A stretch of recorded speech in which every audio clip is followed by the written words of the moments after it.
नया बाप आ गया तो ये अपने ट्वीट धड़ाधड़ डिलीट करें, इतनी तो कोई शर्म होनी चाहिए। आप इतने बुज़दिल हैं कि आपने सबके देखे, सबकी वीडियो चल रही है, बिलावल जरदारी की भी चल रही है, एहसन इकबाल साहब की भी चल रही है, वो टिकटॉकर वज़ीर आला चुटिया अनपढ़ की भी चल रही है, उनके वीडियोज़ हैं। वो तो ट्रंप को दहशतगर्द ये लोग कहते थे और इमरान खान से मिलाते थे।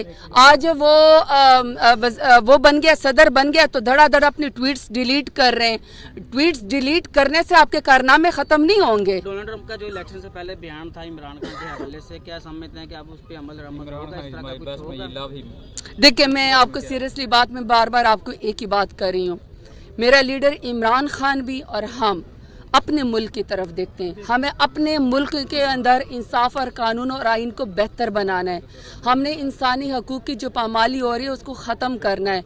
ये कोई तरीका नहीं है कि आप सियासत में जब मुकाबला नहीं कर सकते तो आप सियासी लीडरान और कारकुनान को बेगुनाह जेल के अंदर डाल दें।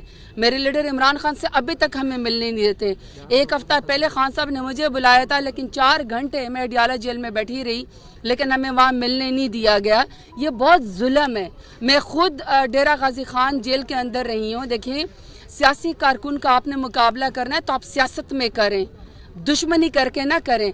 PMLN इस वक्त पाकिस्तान के लोगों से दुश्मनी पे आ रही है। मैं तो आप मीडिया को सैल्यूट करती हूँ कि आप कोर्ट के बाहर आके यहाँ पे हमारा मौक़िफ़ दुनिया के सामने पेश करते हैं, वरना शायर अगर शायरी करता है, कोई अच्छे नज़म पढ़ता है तो PMLN वाले उसको उठवा लेते हैं। वीडियो को लाइक, चैनल को सब्सक्राइब जरूर करना।